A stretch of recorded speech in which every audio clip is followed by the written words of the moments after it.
that summarises what's in the report and the proposed approach to progressing the review's findings. I'm very happy to answer any questions. Thank you. Thank you very much, Claire. And I think we'll deal with this. It's an important issue, obviously, with questions and then comments. So, unfortunately, on my screen, I don't have a sidebar, but we do. But Sandra does, and she will pass them on to me as we've got questions. And the first one's coming in, Councillor Wayne Walker. Okay, hi Claire. So I've got a few questions that go to parts of the report. So if I look at the recommendations, and there's a recommendation G, and this goes to implementation, and that's about 6 monthly reporting. Yes. So my question is, given the significance of these changes, would it not be desirable to have more regular reporting than 6 monthly? I mean, that is so far apart that you would have forgotten what you'd covered off last time. I would have thought perhaps bi-monthly reporting would have been more on the mark. There will be more regular reporting. There will be the quarterly reporting through the CCO quarterly reports. There will also be a number of, obviously, workshops, and as the individual items come through, reporting on those at that time. I think we're careful, and we need to be careful, that if we're happy to certainly provide updates, but bi-monthly regular reporting puts you into very much a reporting cycle where you're focused on the reporting rather than actually doing the activity. And we do have quite limited resources in our team to actually implement and provide this work. So, I mean, we're happy to take your advice on that. If you want more regular reporting, we can certainly look at that. Well, that would be my suggestion, because G is around reporting around implementation, and it's the implementation that's critical. I mean, the other reports that you mentioned, quarterly reports and so on, they actually don't go directly to implementation. And I would suggest that councillors need to have regular oversight of that, not just at every 6 months. Thank you. Councillor Kathy Casey. I'm sorry, I didn't mean to cut across. I had a couple of other questions, Okay, Phil. please go ahead. So the other question just goes to page 14, and there's an item there. It's point 24, and that refers to a recommendation 16. I don't know whether you can pull it up on the screen.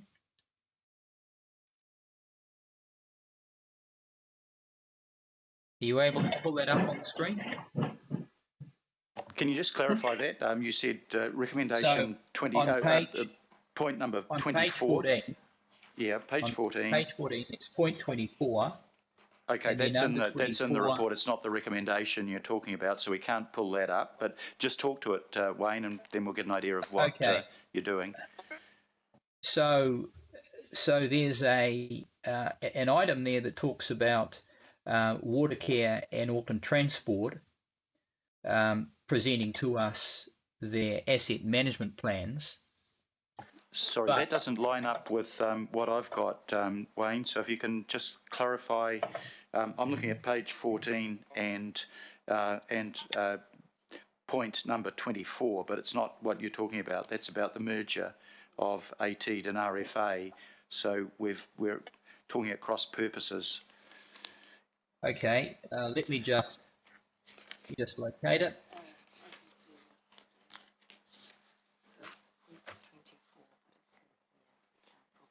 It's table 1, item 16 is referring to. Oh, I see. It's under point 15 under point 24 on table 1.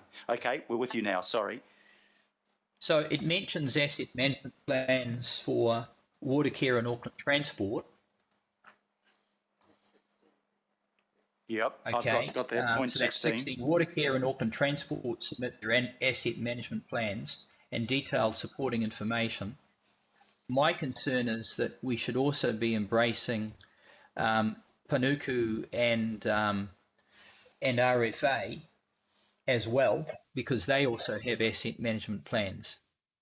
So I'm just suggesting a change so it embraces all of the council-controlled organisations, not just Watercare and Auckland Transport. I'm sorry, what you're talking about amending is the review panel's recommendation to us, and we can't do that.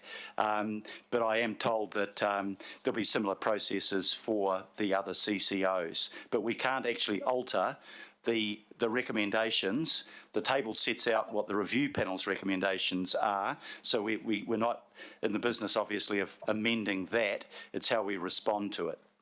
Having said that, Phil, a whole variety of the recommendations we're making relate to, or the motions that we're putting relate to the recommendations of the panel. That's not to say that we can't, in our resolutions, modify them to be more encompassing. So I just seek some assistance around that. Okay, I'll just ask Claire to comment on that. Thank you. Through your worship, the nature of these recommendations that the panel have written vary in quite a bit in terms of detail and scope and action. There is nothing, once we actually develop up that process and how that will work and bring that back to the council for us to ask Panuku and RFA or AT to provide similar content. I don't think we have to be limited to what is here and now in these recommendations. We can certainly... Okay.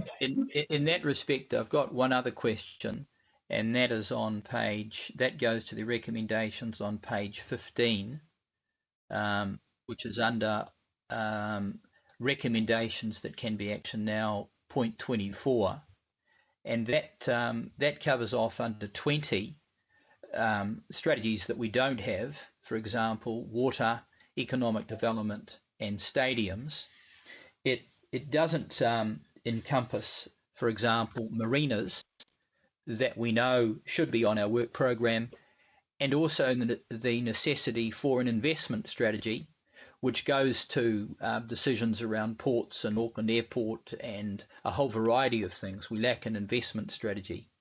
So again, I'm just suggesting that while we have some recommendations on the part of the review, is it possible for us to add to it, because there may be things that they haven't identified? So I go back to the earlier point that I made, that the panel did stress not to just take these resolutions and the wording by themselves and to look at the improvements and the content of the report. And they do certainly note in that we do need other strategies, such as a marina strategy and a property strategy.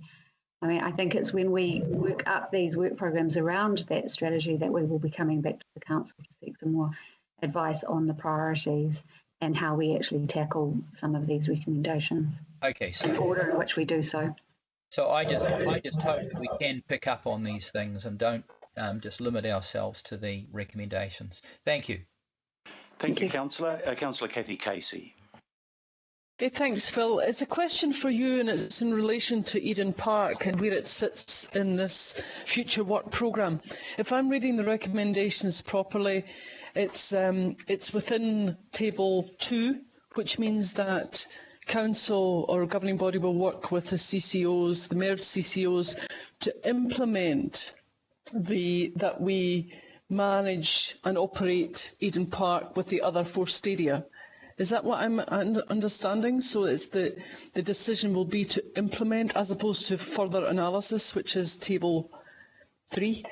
The actual wording I've got here is that the merged entity, so it waits till the new entity is set up, which is post-December, explores at the council direction the critical needs for joint management and operation of the council's 4 stadiums with Eden Park Trust. So that recommendation is to the new body to explore the joint management and operation. So we've got a little bit of time before that happens. It's not going to happen overnight, I think, as you suggested at an earlier meeting, but you know, that their recommendation is quite strong about the benefits that could be achieved if we had joint management and operation of all of the stadia, particularly when it comes to putting in place the upgrades, dealing with the deferred renewals, which runs into hundreds of millions of dollars. We're obviously not going to be able to spend all of that money, and we need to have a bit of a rational program around it. But there'll be a lot of water that flows under the bridge before we actually get to the point of any decision by this council and a lot of other discussion, council, that will take place here beforehand. Thanks, Phil. Thanks for that reassurance. Can I just have another reassurance that this will not involve the governance and ownership of Eden Park? When we look at what happens with Eden Park, one of the things that will be on our agenda, again, probably I would think either late this year or early next year, will be a proposal from the Minister of Sport that we pick up the appointments to the board of to the Eden Park Trust Board that previously were appointed by the government itself. Now that will come back to us as a separate item once that approach has been made to us by government. So is that a yes, that there will be no change to the management, the ownership of Eden Park?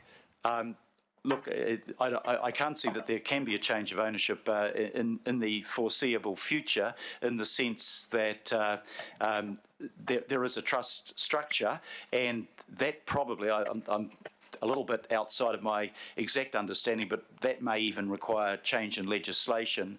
But if there were to be any change either in the governance structure, such as I've just mentioned, or ownership, yeah, that won't be something that just gets passed under this recommendation. That will be something that comes back as a separate and distinct item for debate and discussion. Thanks, Phil. Thank you, Councillor. And Councillor Linda Cooper.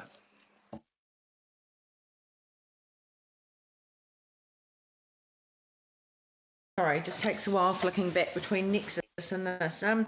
My questions are around, quite rightly, we're getting lots of local board involvement, and I just think, Claire, what I want to understand is how do we, by still doing all that, getting all that feedback and everybody wanting their own, I suppose, way of looking at things, how do we make sure we don't get back into the same position we have been in the past when we've got 100 different engagement plans and things are not cohesive? Because that's my concern around everybody. I mean, even some councillors wanting this and wanting that.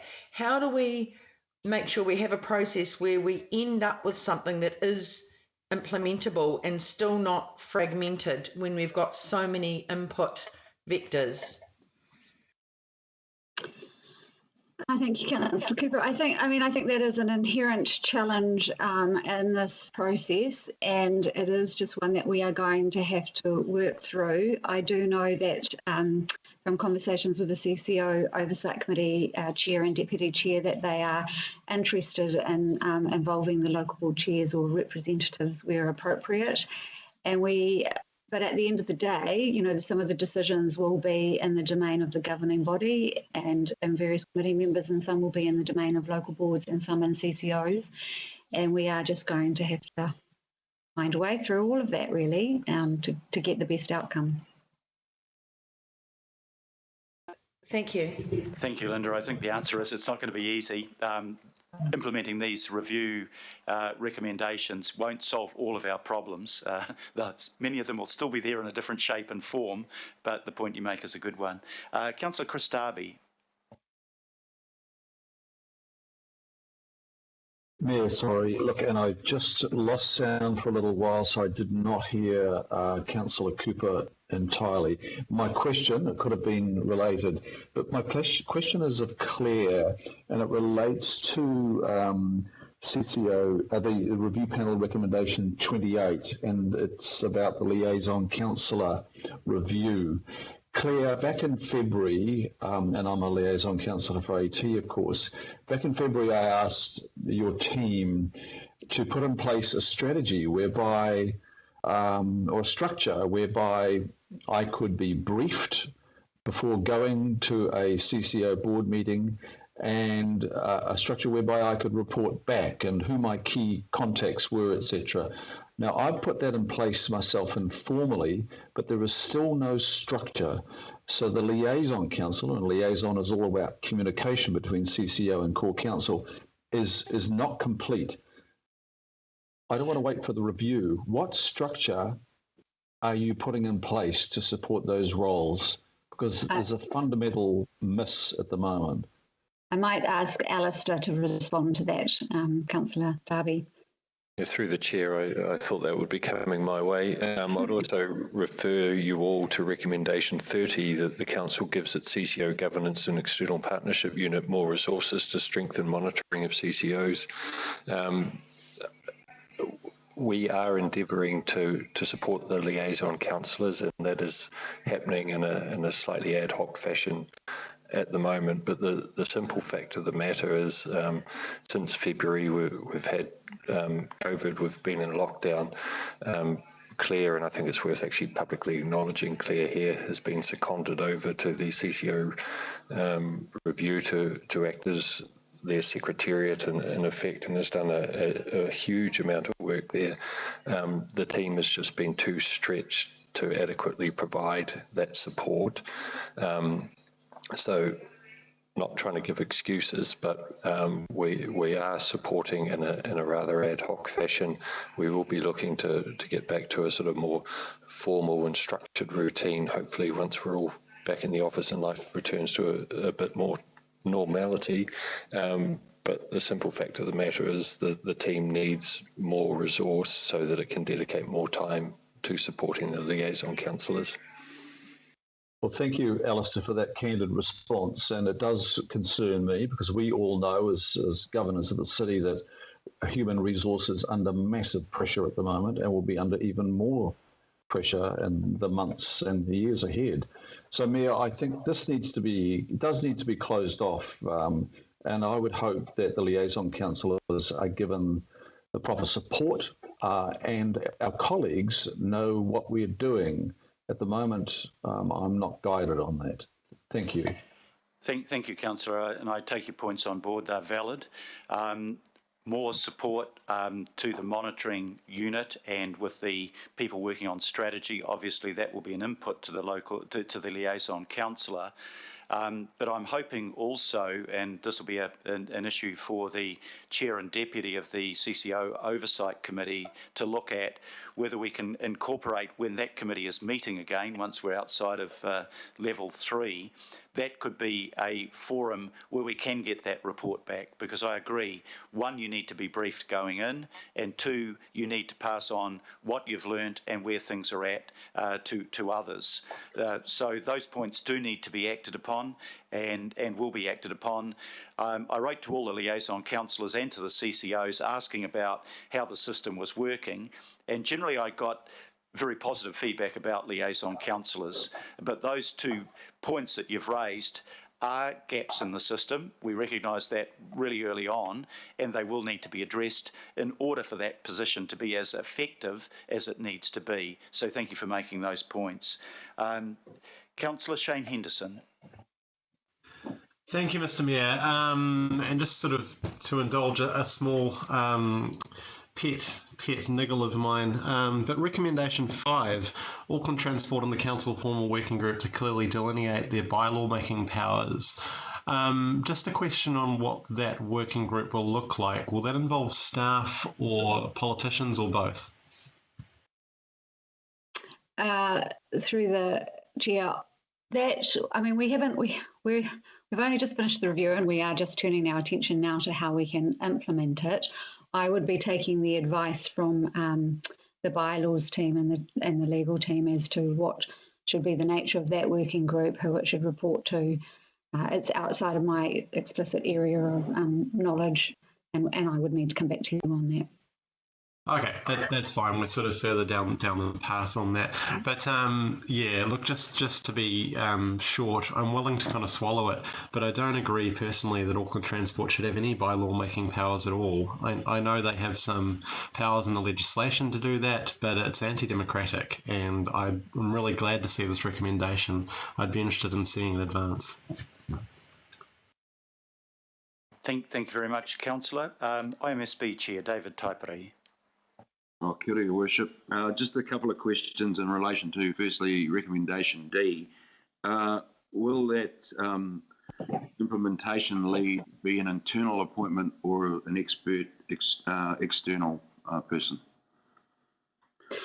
I was anticipating an internal appointment, given the financial and resourcing pressures on the organisation.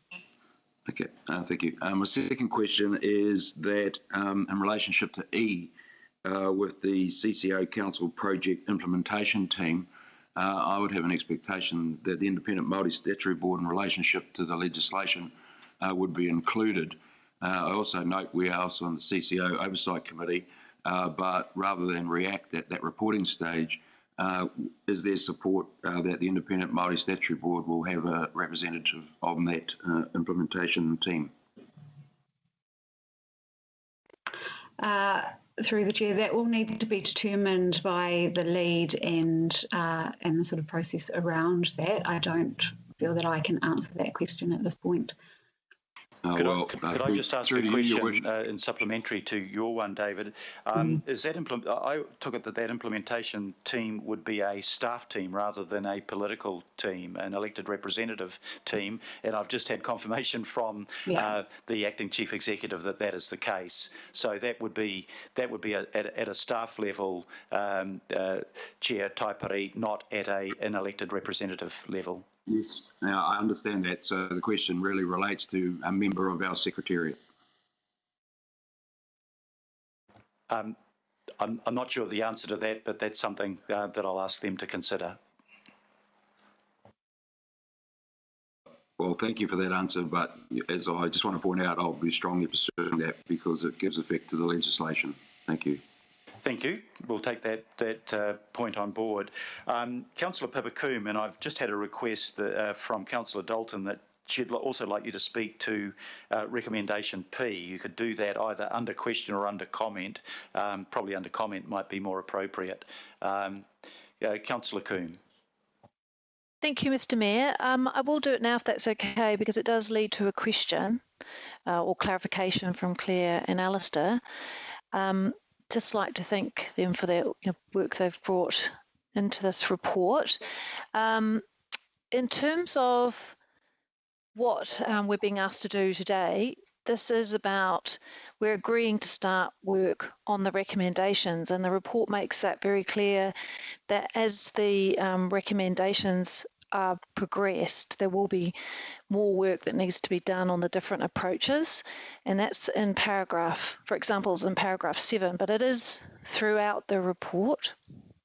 So when I came to read the recommendations of the report, I was just concerned that as originally drafted, J, K and L all were directing, or particularly J and K, were directing the chief executive to implement the panel's recommendations in the tables, and it didn't provide for or acknowledge that how those recommendations were going to be implemented would be worked on further. It was just a very definite request to implement them. So we have now received a huge amount of feedback, say, for example, from the local boards as well, that we haven't had a chance to go through. And I think we got sent a document that's up to over 70 pages this morning. And there's a huge amount of really good stuff in there. So I just wanted to give an example of how that works. And this was something I discussed with Alistair, was just to give an example of, say, recommendation 56. As the panel have written that, it says the council and CCOs should explore options to give ratepayers a more effective voice in what happens in Auckland. And as Richard Northey picked up in the feedback on the Waitemata Local Board, we might actually want to extend that to residents, businesses and visitors. So as the recommendations are worked through, there might be ways in which it can be improved and expanded that still give effect to the panel recommendations, but actually take it further. So that was the genesis of discussing with Alistair and Claire whether we needed to really make clear the intention of the report. So I just, and also the other point was just also making it, we do have F, which ensures that that comes back to the CCO Oversight Committee in terms of their proposed approach. So that's what P is intended to do, is to make that really clear that we're not today just approving the recommendations of the panel just to be implemented as they have been drafted, that there will be different approaches, further development, and we will want to improve, we might want to elaborate and improve. So the question, so that is a bit of an explanation there, but I hope that makes sense to councillors, and I do thank the Mayor and Deputy Mayor for incorporating that clarification. So the question really was to Claire or Alistair, that just to confirm that they are comfortable that that does reflect the intention of the report and what their understanding of what they were wanting us to approve today. Yes, Pippa, that is correct. That is how we were interpreting it. There will be, obviously, as we go through and work out how to implement these and what it will cost and the various processes need to be done. And once the CCOs have considered aspects of them, there will and may be instances where we do need to expand, elaborate, improve, vary, and they will have to come back to the appropriate committee and have further discussion and approval in the future. This report is really, the intent, it's to improve the intent of all of these recommendations and to allow the organisation and the council family to get on and start making the change to improve the accountability, culture and transparency of the CCO model. Thank you, Claire. And if that can be taken as a question, Mr. Mayor, I would like to just reserve the right to comment when we get to that point, if that's all right. Just a quick comment later on. Thank you. Thank you. That's no problem. And to Councillor Dalton, as Councillor Coombe has mentioned, in the executive summary in 7, it created a clearer picture of, these things aren't just going to be whizzed through, automatically implemented without further input. And the executive summary point 7 makes it clear that they will come back in terms of how they're implemented and the way in which they're implemented, and probably the shape of what is done to the CCO Oversight Committee. So hope that provides some reassurance for you there. Next question, Councillor Daniel Newman. Yes, thank you, Your Worship. Reserving my right to speak because, but with respect to to me, the key recommendation actually is recommendation 17. But as I interpret that, this is not so much an issue of consent processing. The more fundamental issue is obviously the unitary plan and the falls and the strategy or lack of strategy, depending on how you want to view things, that the council has that would inform Auckland Transport's and Watercare's asset management and asset development program and financial plan to fund those things. So I just want to get an assurance that we're not just going to be basically having a conversation between some engineers and some consent team leaders around processing processing consents within a timetable. We surely would need to give effect to recommendation 17, be putting back on the table some pretty fundamental discussions about plans and places, and also about the council's broader spatial planning that would inform Watercare and AT, wouldn't we, in order to do justice to 17? Because I can see recommendation 17 being incredibly difficult, because you will have applicants coming in, applicants who have an interest in basically getting their plan change ahead of time, ahead of what a council sequence would have them developing, going to Auckland Transport and Watercare and saying, well, we want to get our development over the line, therefore we need you to put in the infrastructure. And then effectively Auckland Transport and Watercare are being left being the planning veto. So in order to address that, we're going to have to go at a higher level too, to look at the unitary plan, the spatial plan as well, in order to address that, wouldn't we? Through the chair, I might have a go at answering this. If you look at the CCO review sort of holistically, the overriding message here is council's got to take a stronger role in setting the strategic direction, changing its planning processes so that it's more what are the outcomes you're trying to achieve, and then driving through the sort of the funding and the asset management plans to give effect to that. So I agree with the sentiment that you're sharing. We shouldn't look at that recommendation in isolation. It's more the general tone of all of the recommendations looked at holistically, that council's got to drive the strategic direction, set the funding and parameters for the CCOs to actually give effect to that, and make sure that they're delivering in terms of, to give effect to the unitary plan and the infrastructure strategy, etc. So I think I'm agreeing with you, hopefully, but don't look at that recommendation in isolation would be my advice to you. Look at it in totality with the other recommendations. Chair, Your Worship, I want to reserve my right to speak on this because I think there is a contradiction. So if I can comment later, I'll be grateful, please.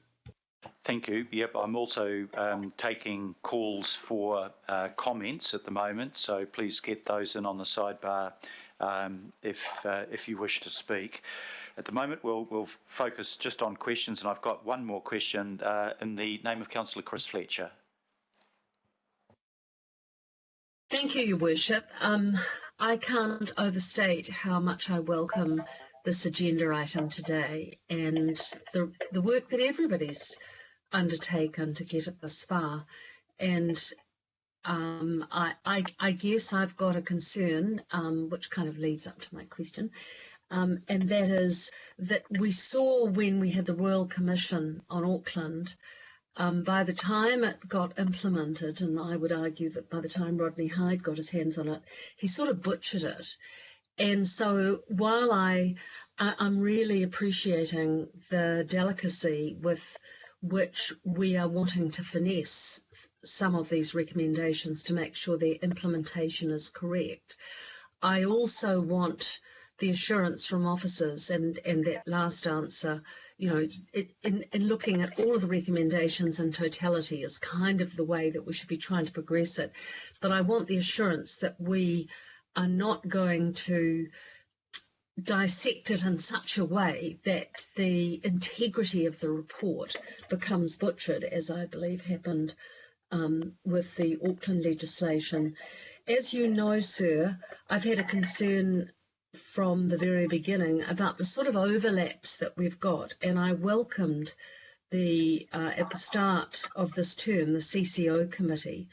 When you think about the fact that we've got 2/3 of the services of the council coming through CCOs, I wonder, and I see and appreciate the subtlety that you've put into this, where we're going to charge our incoming CEO through his performance objectives with the implementation, and then we're going to have the appointment of a lead person, and they are going to work through, as I see it, the CCO committee. I don't sit on the CCO committee. I'm very privileged to sit on the appointments committee, and I will follow very closely the performance of our CEO.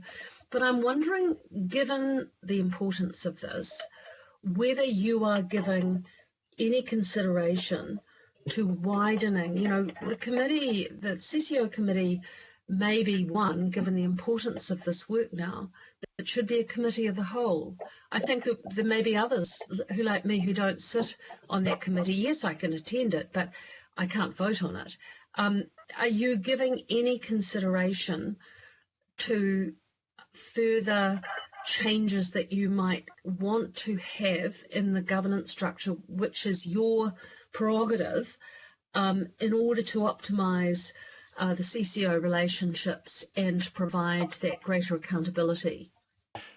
Councillor, you most certainly are on the CCO Overview Committee. It is effectively a committee of all councillors, and you have both speaking and voting rights at it. We made that decision earlier on, but because of COVID-19, the committee hasn't been able to meet and function as it will once we get out of the COVID-19 situation. In terms of butchering the report, I think both the officials and the elected representatives in the workshops we've had have overwhelmingly endorsed the direction and the recommendations of the report. That is not to say that, of course, each individual recommendation can be implemented precisely. As we work through implementation details, there will need to be a bit of flexibility there.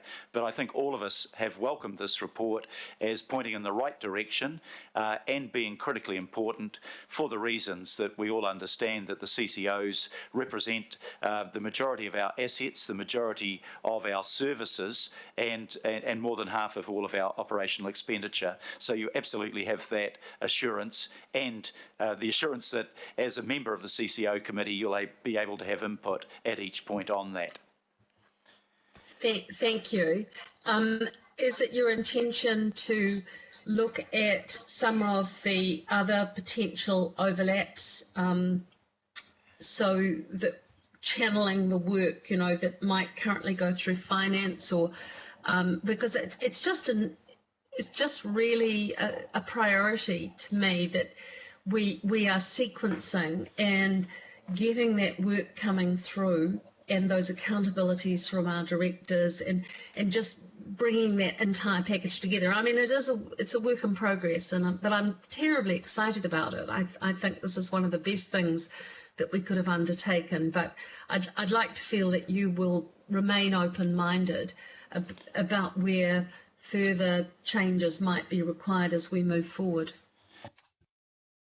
I'm always open-minded, and look, if evidence comes up that it's better to do something in a different way, obviously we would look very closely at that. But I don't have present plans to, take stuff out of finance and performance or appointments and performance review. But as I say, look, if we working through these processes, and once we see the CCO Oversight Committee working in the way that it would normally work, if there are clear messages coming through that we need to make changes, obviously we would consider those. So thank you for that. Councillor Grigg-Sayers. Thank you. And sorry, there was just one very last thing. You recall yesterday when we were having a discussion around the Auckland International Airport and the decision that we made to wind up the Auckland Council Investments CCO, which therefore wasn't part of a consideration of this review, but would it be your intention that the implementation lead might be able to pick up something along the lines of airport shares or council investments, so that you're getting that real scrutiny in terms of oversight? Would that be something moving forward that you would give consideration to? Yeah, I said it yesterday in the workshop, and I can say it publicly here. I think it's really important that we as council have the level of expertise, either in-house or contracted in, so that we can examine in detail the activities in particular of the ports of Auckland, because they are we have 100% shareholding of it. And at the moment, I don't personally have the expertise, councillors don't have the expertise, and staff don't have the expertise to be able to delve into the sort of remarks, comments, decisions that are being made by the port. And while we're not a majority shareholder, of course, in Auckland International Airport Limited, we are the biggest shareholder at something over 18% of the shares.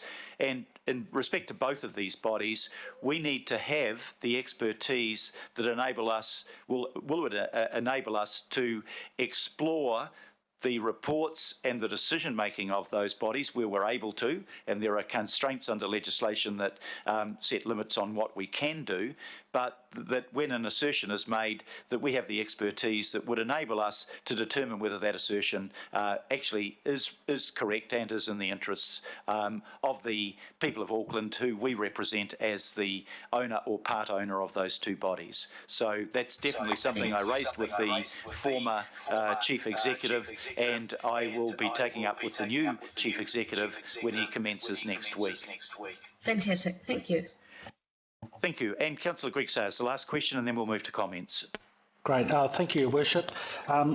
Just as a heads up, Claire, my question is going to be around point 56 on page 18. But, Your Worship, I'm not planning to make comment in the comment section. So just very quickly, I'd like to publicly acknowledge your leadership in this. It was an election promise, and here it is now in front of us to consider today. So congratulations on that.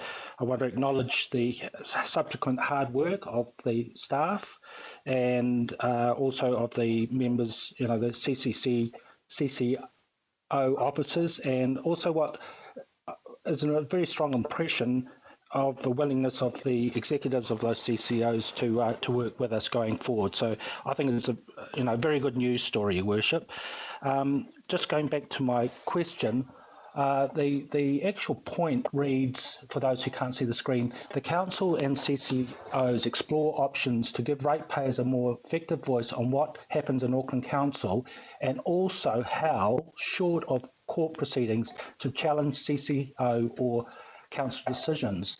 So Claire, my question around that, I notice it's future, part of the recommendation going forward. But my question is, could you enlighten on the envisioned, I guess, time frames, the challenges and the benefits of pursuing that particular point?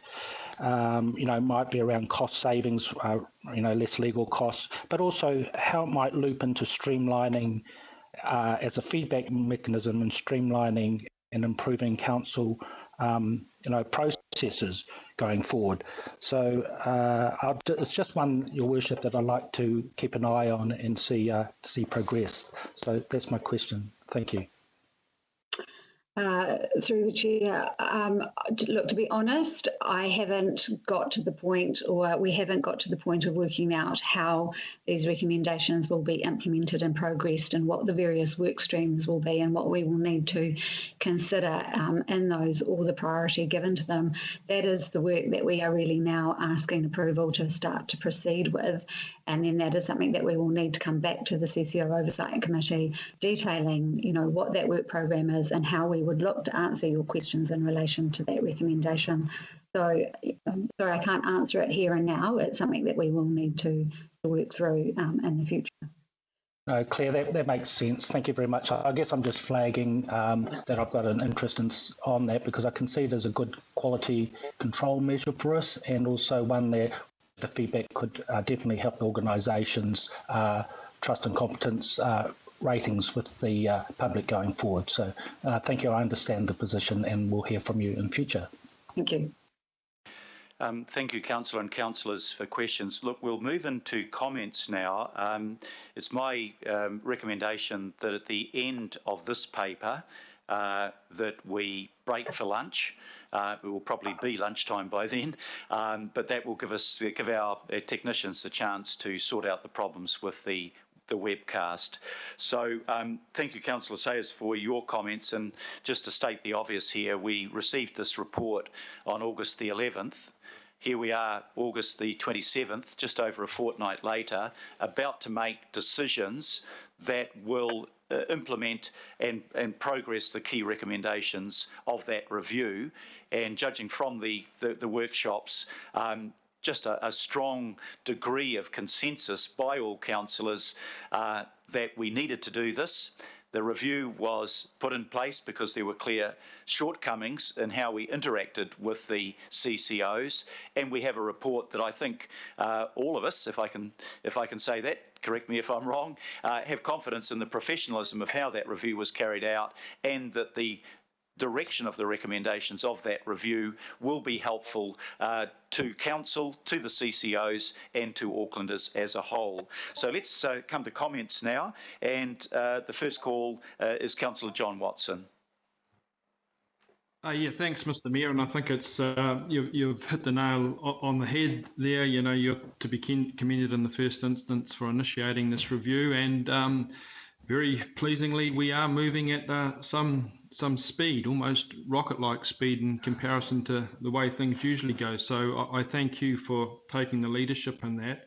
And I'm not going to be too long. I just really want to reinforce, I think, the point Alistair Cameron referred to some 20 minutes or so back, that the purpose of today is to really endorse the overall direction here and take a more holistic view. So I'm not going to start zeroing in on individual recommendations, because I think in the good faith this is proceeding, there'll be an opportunity to do that, not least of which is at that CCO overview committee, which I see as having that function, very appropriately so once we get going there.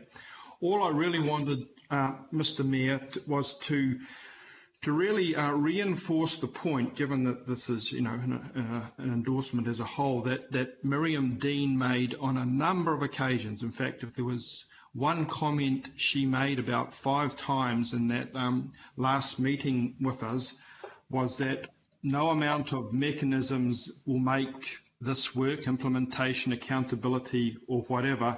It takes people and relationships between people to achieve this. Now, Miriam made the point of saying that over and over again. Conversely was the comment in the review report itself, where shifting the emphasis onto results, and I think Claire alluded to that earlier, away from the seemingly endless processes and procedures we encountered so much during our review. So for me, those are the 2 key issues that are going to determine the success or otherwise of this. It's good to see that we have this consensus amongst councils. I would say that compulsory reading of pages 2 to 3 of the overview every couple of months might serve as a good reminder to everyone as to what needs to happen, and the need for a little bit of expediency in that. Just in terms of how that might be driven, Mr. Mayor, I see the recommendations in 20, which goes to this small team, drawing up a detailed implementation strategy. Point 25, the new senior position to do with the day-to-day CCO relationship. And point 30, and for me, I think this most useful at this stage, our own CCO governance and external relations partnership unit. They require strengthening in the monitoring of the CCO. I would like to, publicly commend them on their role in this today, and I see them as being incredibly important personnel and being able to draw the strands together. So without sort of prolonging matters any more, Mr. Mayor, I think that, Council has moved quickly to get to this stage. We must be very mindful of Miriam's observations that it is going to be the people and the authenticity and the integrity with which the intent of the review is delivered that's going to determine the success, not the kind of hiving off into, to another round of paperwork, of which we have a lot already. So I just look forward to getting this process starting, enabling the key personnel to deliver the clear intent, and for us to monitor and amongst ourselves how that process is going. Thank you. Thank you very much, Councillor. That was an excellent summary. Councillor Linda Cooper. Thank you, Mr. Chair. I just, 2 or 3 points. One is I absolutely support the recommendations. Secondly, especially even with our financial constraints, we absolutely need to spend more money on our CCO governance and monitoring team. Without the staff supporting us in that, we won't be able to realise the kind of relational and oversight requirements we need to actually make this work. And so that is critical. The other thing around, I think Councillor Newman's comments about recommendation 17, of course there is the higher level planning regime, but in practicality, the issues around the sharing out of consent, resource consent work between Watercare and AT has caused our council consenting team major problems in terms of meeting statutory obligations. And so it makes us look very bad when we cannot meet those statutory obligations put on us by government to meet certain timeframes, and then be held up for weeks and sometimes months by our CCOs. So we have to be able to have a much better process, and if that means bringing it in-house, by all means, or if that means the CCOs funding those positions a lot better than they have, that would be better. So we do need to do much better on that, because we have public perception that we're not doing a job properly, but we're actually stymied by another part of our own council. So I think that's critical. And also the issues of work in terms of bylaws.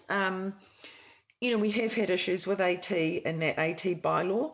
It is a democratic process, but it hasn't. It's a shame that we've had to get to the point of having a review to make this work better, because we've brought this up with AT many times and they've just been intractable about working together. Watercare have actually been really good on working on their bylaws with our team, but it's just a shame we've got to this point to make it work with AT, but hopefully it will work better. So I think there's a lot of the stuff is just practical stuff that if we'd had better relationships, in spite of working on them, we could have done this better. But if it's come to this point and it's going to make it happen, I'm very pleased, because we need to be a united family.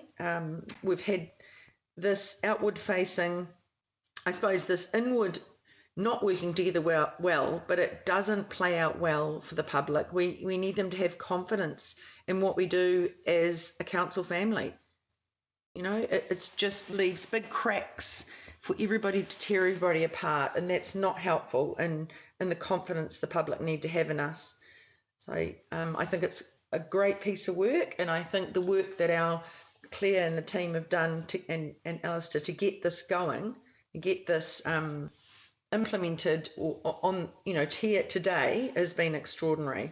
So I want to thank all of those people who've been involved in it. That's all. And thank you very much, Councillor. Your role as Chair of Regulatory really adds weight to the comments that you've made on consents and bylaws, so thank you for that. Councillor Angela Dalton. Sorry, trying to find my mute button. Look, I support all of the recommendations in the report, and again, I'd just like to thank the panel for the excellent review process that they undertook. There was robustness in the questioning and frankness of conversations, and they had to do that within the confines of COVID as well. I think it was an exceptional process. Look, I'd really like to thank Claire for all of her work, and the panel fed back how much they valued your high work ethic, Claire, and your commitment to ensuring that their process went smoothly. And so thank you for all of those hours and for this report that you've been poring over to get to us, so we can now take these at the high level and work our way through towards implementation. It is a really exciting piece of work, as Councillor Fletcher said, and I'm really excited about working through the recommendations through the CCO committee under the leadership of the Deputy Mayor, and I know that he wants to move really quickly on implementation with all of us, and what is in effect is a committee of the whole, so we all get to contribute. And all of those recommendations, or most of them, will be flowing back through other committees. And I'd like to think that for the local boards, we might be able to hold some accountability for them through the Governance Framework Committee. Pippa, I think your recommendation is actually implicit in the review and the report, and perhaps that becomes more obvious as we start to go down the work plan and through implementation. But I support that you see that it needs to be explicit, so I support your recommendation there. So I guess for us, getting the foundation is really the key to the success of this, and that is around the prioritisation, and that is around getting the strategy team in place and the senior manager to oversight the CCOs, to build capacity for Alistair and his team. And thank you, Alistair, for everything that you've done as well to get us to this point. So getting that right is critical, as is taking the local boards along with us all. So I'm looking forward to it, and I thank you, Your Worship, too, for ensuring that it happened, that it was an important and a prioritised piece of work. So thank you. Thank you very much, Councillor, for your positive comments. Councillor Daniel Newman. Thank you, Your Worship. Firstly, to you, Claire, can I just say, an NZIER assessment of this report, this is probably one of the most complex issues that has been reported in my time in local government, and this report is an exceptionally good narrative of the issues, and I think look, fabulous work for you, all the work that you have done through this process, and thank you very much for this comprehensive document, this report today. Your Worship, I favour the recommendations, and I favour them entirely because I think that they do provide a blueprint for a much better organisation, a council family. But I just want to be clear. To me, if there is an issue around a failure to achieve certain things, ultimately I think it has to be owned by council as our failure to address the contradiction that we have in relation to our decision making, our strategies or lack of strategies, the contradictions that we have signed off, whether it be through our spatial plan, whether it be through the future urban land supply strategy, which can be challenged, our lack of marina strategy, the lack of thinking around stadia, the lack of agreement on the stadia strategy, the statement of intent, the letters of expectations. This is more than the CCOs. Ultimately, as Miriam Dean and Doug Martin and Lee Orton have reflected, ultimately it is the council parent, and it will be up to us as the members of the governing body, but also our chief executive. Our chief executive is going to have to hold this report up as a call for action to address issues to do with our role as the sole shareholder, as the owner, as a regulator, as the steward of the CCOs. That's really important. And I just want to come back to recommendation 17, Your Worship. I stand by my concerns there. Ultimately, it will not just be about consenting officers at our CCOs. Inherent to that recommendation is the challenge about how you enable development in Auckland, because ultimately it is Watercare and Auckland Transport that are the stewards of the utility, along with Healthy Waters, but really Watercare and Auckland Transport for that big transmission infrastructure. And to me, this comes back to the contradiction of whether we are the sort of like, as I'll use Callum Penrose's old words, the can-do council, got to get on with things and do it, or whether we are the keepers of a process under the unitary plan for a disciplined, sequenced development of Auckland and all of the things that we want to achieve through intensification and targeted greenfields. I don't want us to simply look at the CCOs as being the problem when it comes to matters to do with development, because ultimately we need to clarify what our expectations are and give effect to that, and not leave it up to Auckland Transport and Watercare only when it comes to consenting matters. So I look forward to the implementation of these recommendations, but it will ultimately be an implementation that involves quite a degree of reflection and I think reorganisation within the council parent itself when it comes to the strategy and planning that we expect the CCOs to give effect to. Thank you. Thank you very much, Councillor. Councillor Pipacoon. Thank you, Mr. Mayor. I would like to speak in support of the recommendations and that we start on the work of implementing the panel's recommendations.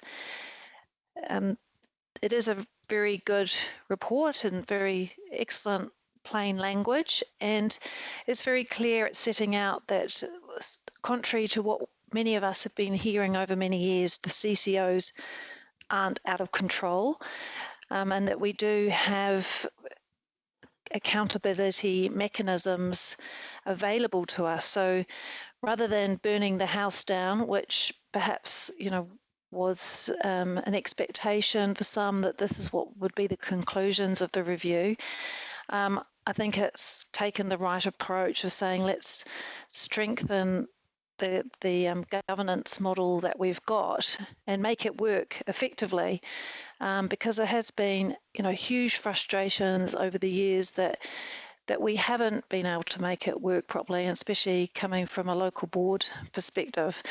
And then, there's many examples of CCOs and council kind of wanting it both ways, that it's been sometimes to our advantage of keeping the CCOs at arm's length, and then other times wanting to sort of bash them around. So, I really think there's a lot of good recommendations that I support implementing as a package. I do feel that that additional P is needed, just to make it really clear around the fact that this isn't asking the CEO just to get on and implement as the panel drafted them, but there is going to be more nuance. There is going to need to be more work to be developed, and the report recognises that. So we just needed to make that really clear in what we're approving, and particularly in terms of the local board input that is really thorough, but we haven't had time to properly consider that. And there's lots of really good suggestions there that I think will further improve how we go through the implementation. I really do acknowledge how the local boards have had to turn around their feedback really, really fast, which of course, everyone who's worked on this has been working at pace. And I add to my thanks to Alistair and Claire for your considerable work, and the team who've been involved in the review. I just want to highlight a concern around our resourcing, that we're, of course, we're fiscally restrained, and we do have a tendency to not properly resource even when we're in a strong position. So I think there's going to be a tension there, but we just really need to make sure that it is very much, the panel did say, it's about those relationships are really key, but to even in to embed the relationships, it's going to take resourcing and equipping us as councillors to know how we can hold the CCOs properly to account and get the strategies in place and provide the clear direction.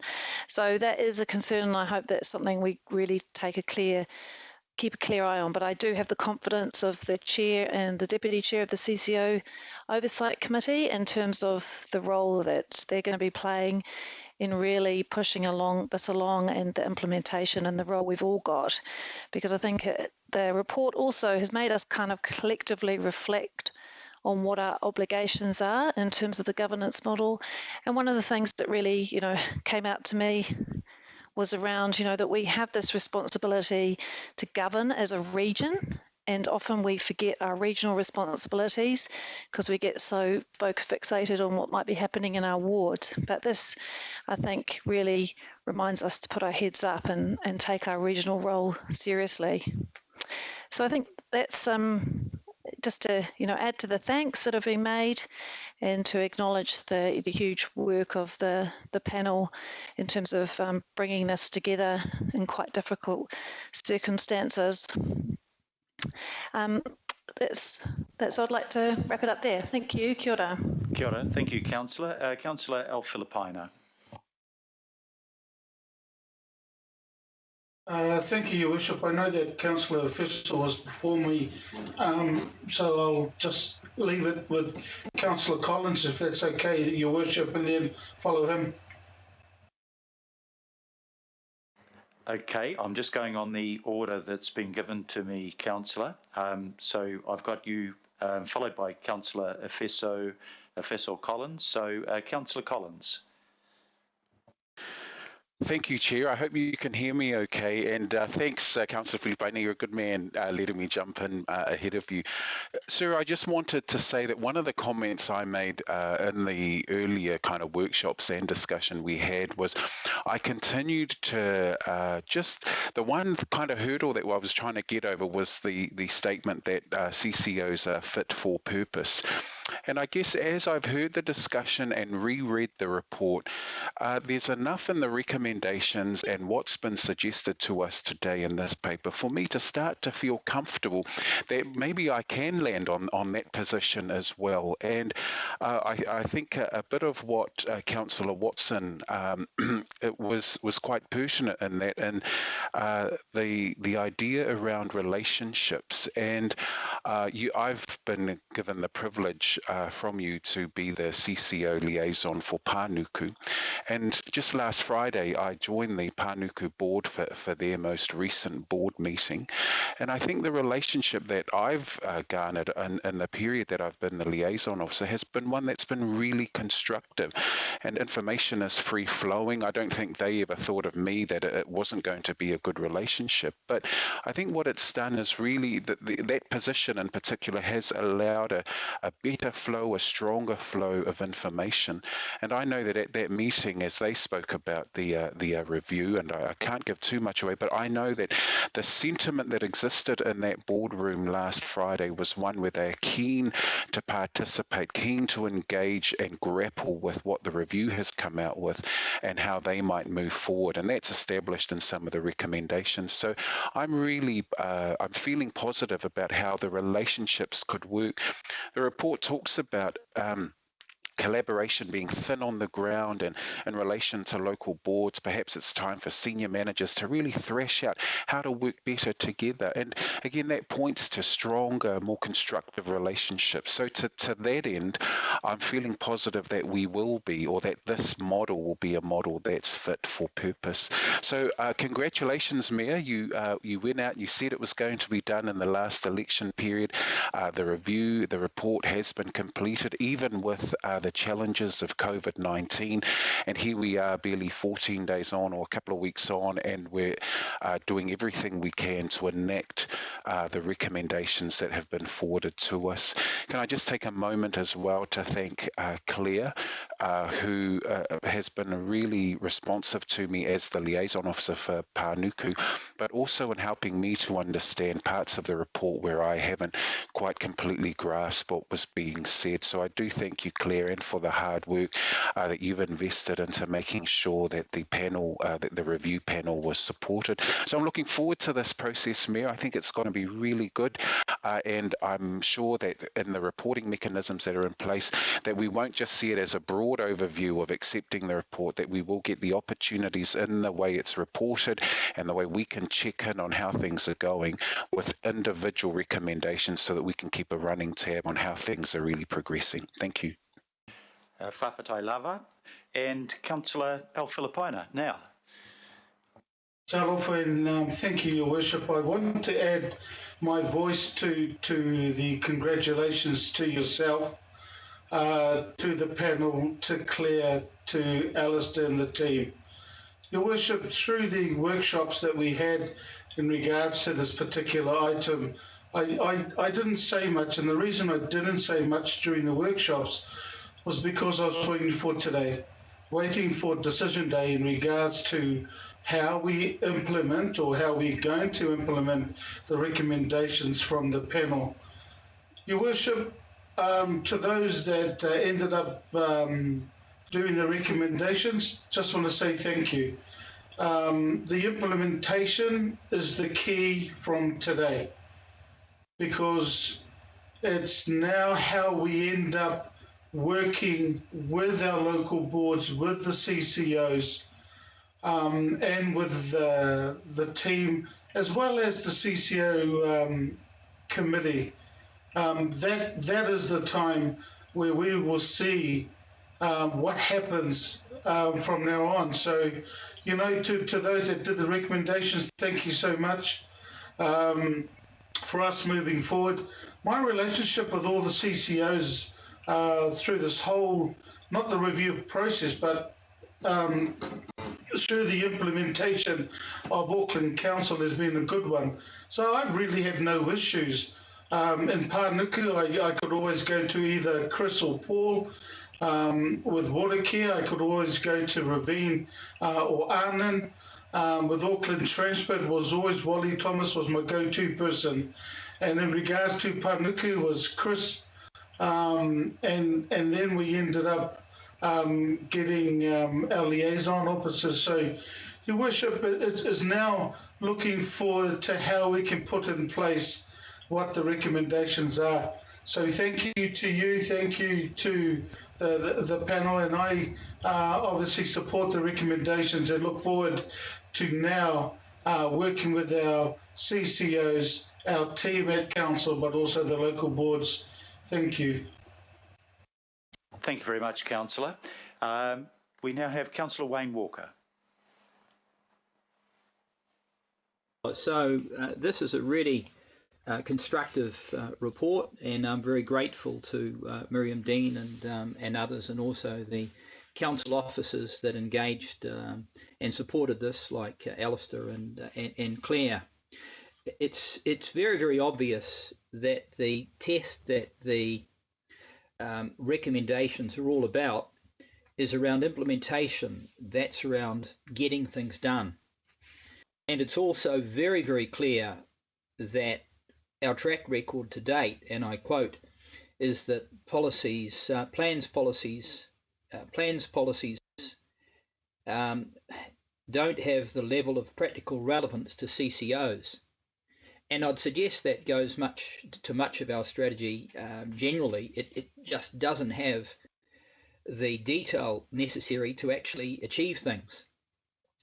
So my concern, Mr. Mayor and councillors, is that we need to be able to test things out and to look at what we need to have in place to carry out these recommendations.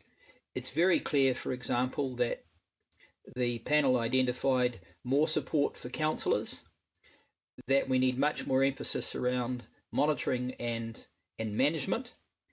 And it is very clear that we need to take some rapid action around the strategies that we don't have, around water, marinas, investment, property, and instances where we do have strategies, but frankly, if you examine them in terms of implementation, the detail and the coverage is not there. And in that respect, I would give the example of our climate action strategy that really I don't think has the detail that we're going to need to get stuff done.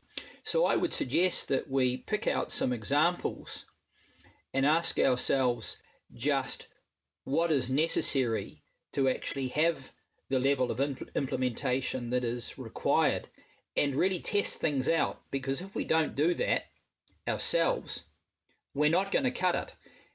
And time's running out around a number of things. So look, I'm very supportive of this, but the test is going to be how we actually do it. And that may also go to, obviously, the Mayor's office and the Mayor who leads strategy, our committees, and the level of oversight that we have, and obviously the human side that goes to everything. Thank you. Thank you very much, Councillor, for those comments. And now, Councillor Desley-Simpson. Oh, thanks, Your Worship. Look, in speaking in support of the recommendations, I think I should start by stating the obvious. CCOs, they have a huge role in what happens for the people of Auckland.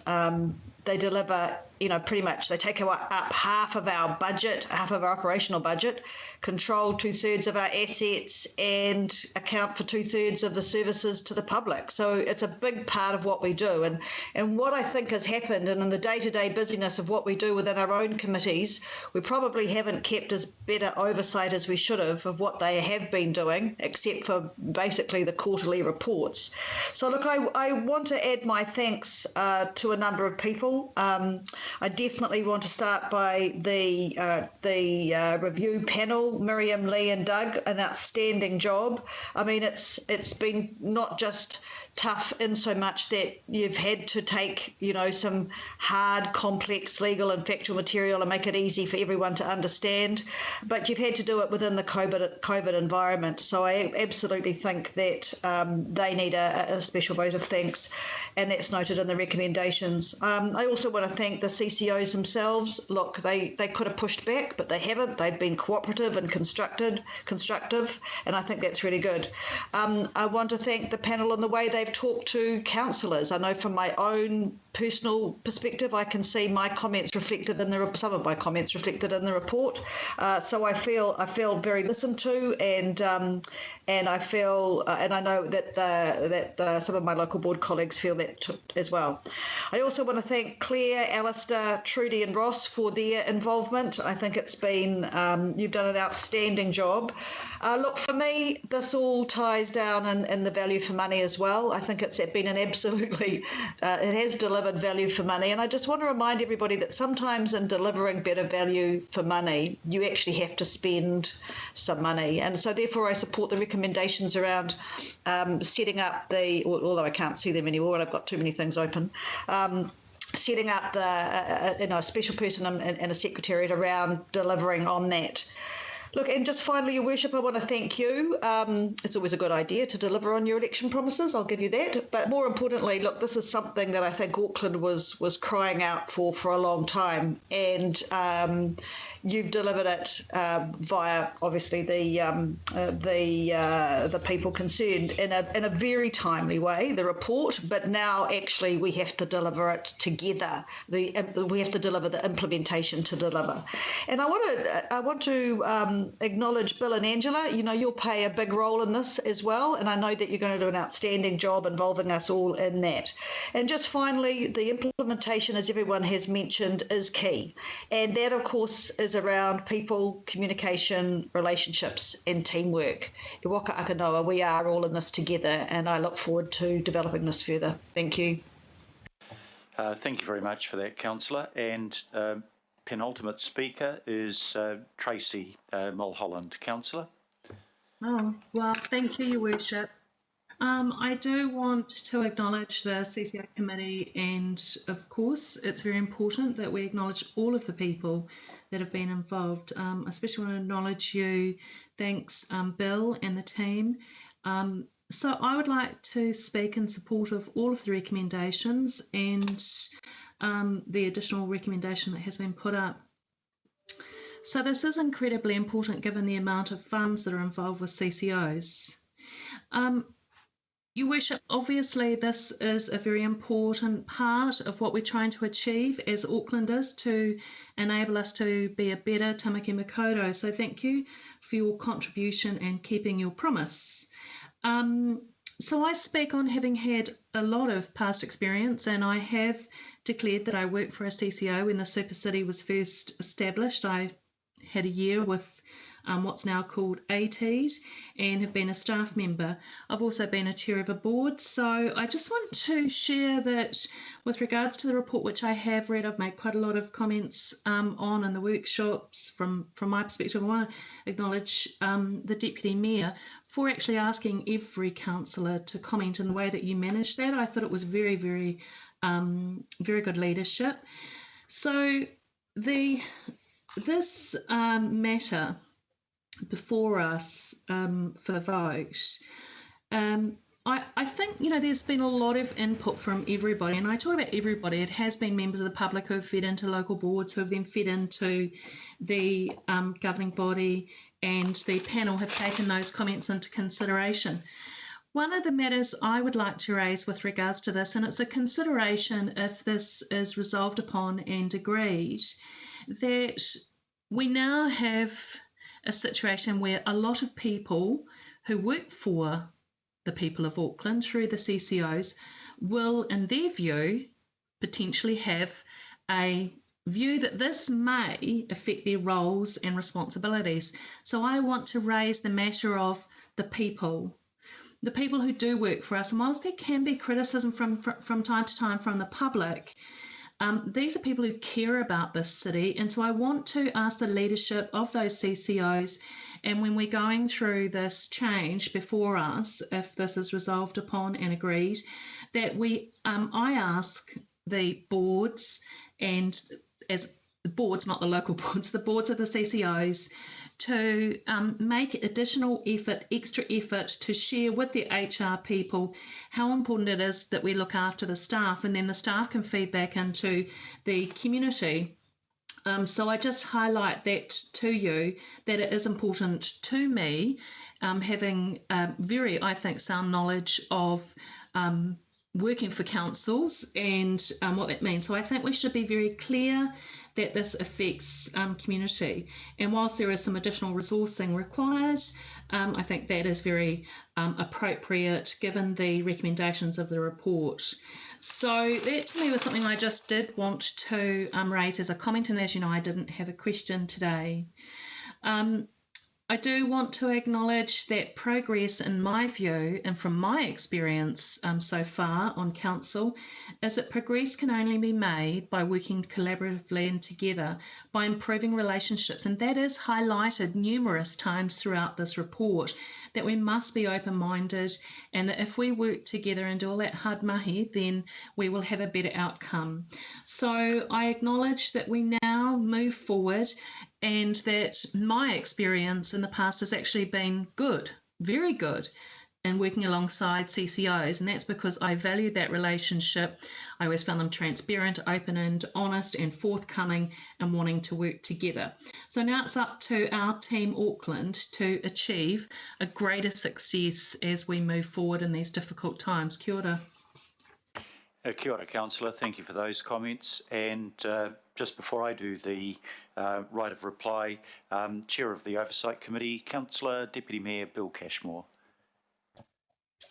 Thank you very much, Mr. Mayor and councillors. Thank you for your words today about the Oversight Committee's work, but more importantly, the review panel's findings and how we're going to implement. I want to, on behalf of Deputy Angela and myself, promise you that we will have a live work program that will be reviewed at each meeting, so that things need to change, alter, or be added to, we can do that. We will also want to put before you options and opportunities, so that we do a comprehensive implementation of these recommendations. I think Councillor Watson summed it up nicely when he talked about, the work overall is about improving relationships. And we need to do that right from the kickoff, to improve our understanding, improve our integrity with the CCOs, and build confidence amongst all of us as deliverers for the whole city. So I thank you all for your commitment around those processes. We are going to be transparent, we are going to be open, but we're also going to work pretty quickly to deliver the things in the staged processes that have been outlined in this report. And I've concluded, Mr. Mayor, by saying a big thanks to Alistair, Claire and the team for all the work they've done, to the panel for their excellent recommendations, and for also the supporting that the CCO model is fit for purpose. We just have to tinker with some things around the edges and get that understanding and that relationship improvements to deliver more effectively. We will work with the boards and we will work with you all, and the door is always open. So thank you, Mr. Mayor. Thank you, councillors. Thank you very much, Deputy Mayor. I have had a last-minute request to just make a few comments, and that's Councillor Josephine Bartley. Councillor Bartley. Thank you, Your Worship. Actually, Councillor Hills put in a request to speak before me, if that's okay. That hasn't been registered with me either, but why don't you go ahead? I'll then call Councillor Hills. Okay, thank you, Your Worship. I just wanted to speak in support of the recommendations and also to echo the thanks that other councillors have expressed for Claire, Alistair, Sarah, who worked on this, especially Claire, your work with the panel. Also wanted to acknowledge the panel and what they did in terms of interviewing all of us and our local boards and stakeholders, acknowledging the leadership of the Deputy Mayor and his Deputy Angela on the CCO committee, and yourself, Your Worship, from taking something that you said on the campaign trail in response to people's concerns about CCOs being, all the statements that people made in public about the CCOs, and actually making sure that we did something about it as a council. So I do want to acknowledge you there. I just wanted to say a few, really short, I'm not going to say much, but I remember protesting against the CCO model when it was first raised and having the poster people before profit, because I was concerned that with CCOs the focus would just be on money and profit. And, sometimes you see examples where that is the case. And I take the Panuku situation with the racetrack and how we had to look at, well, what we can get from leasing it out as opposed to leaving a site for a group of bucket races.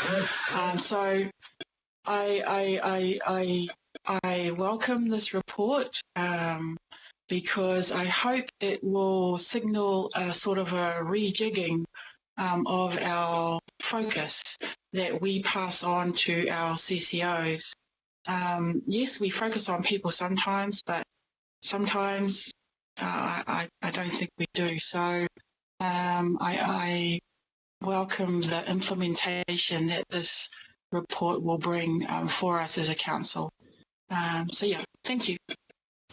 Thank you very much, Councillor. My apologies if I did miss a couple of people off it. We seem to be having some technology problems in getting stuff from the sidebar as well here.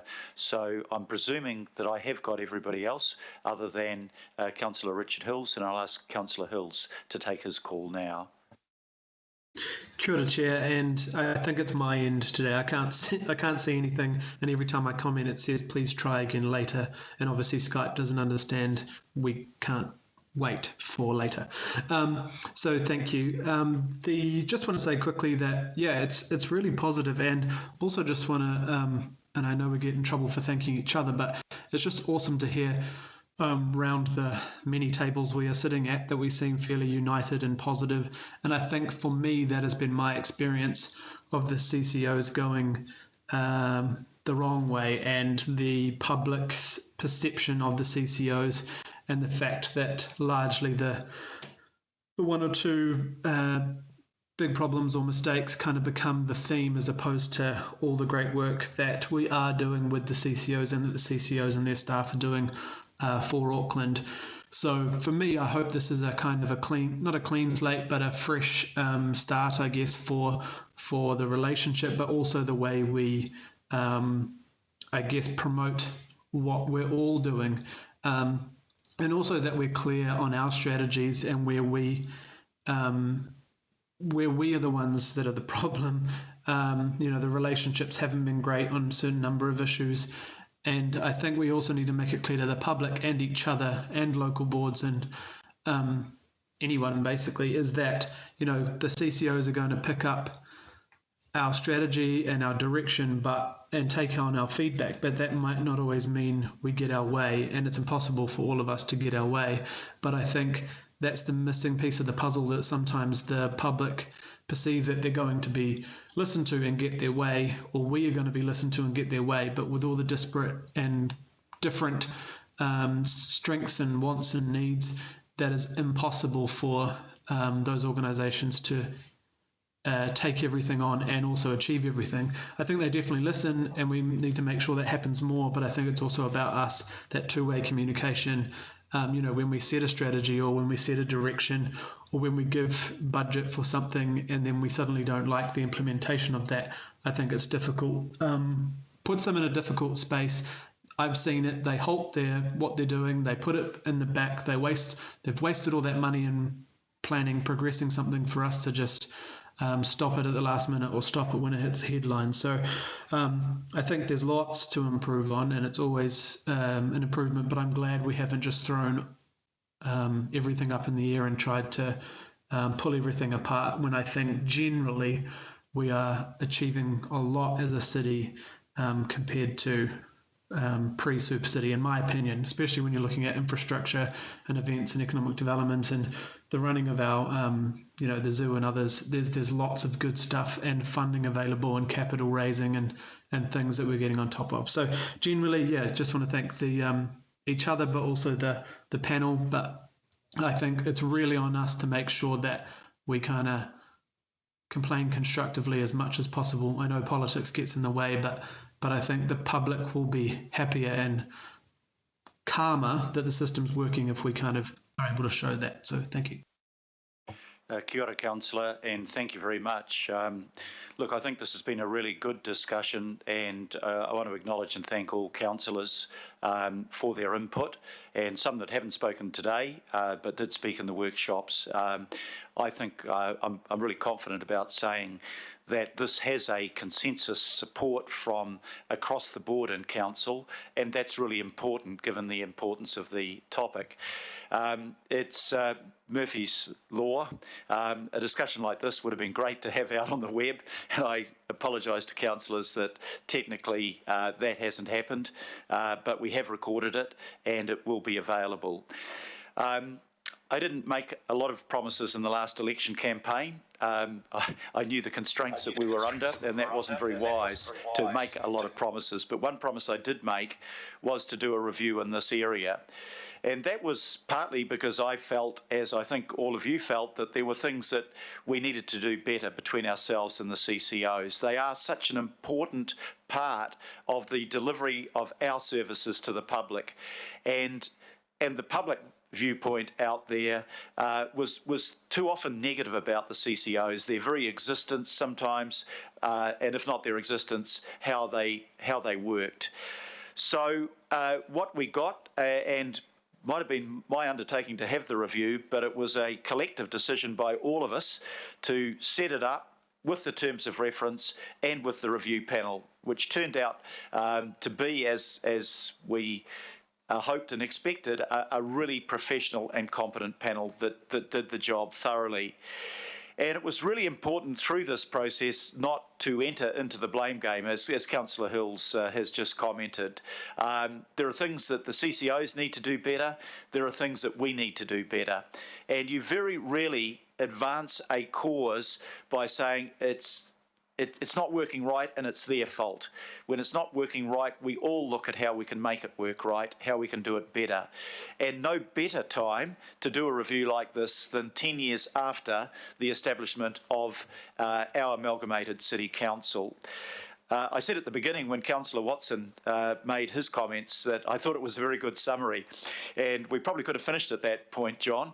But what I think you're absolutely right to bring to our attention again was the comments made repeatedly by Miriam Dean. We can set up whatever structure we like.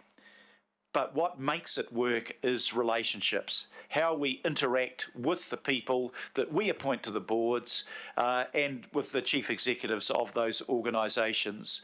And I think the lesson out of this review is that we have to work really hard on those relationships, and we as a council need to give the CCOs the time they deserve, given the importance of their expenditure of our money and the services that they deliver and the assets that they hold on our behalf. As well, you know, we are good at writing reports and focusing on processes and procedures. And what this report says, let's look at how we're getting the results. Let's have it as an outcomes-based focus on how we go forward. And there are things that we really needed to do. The strategic direction. We needed to put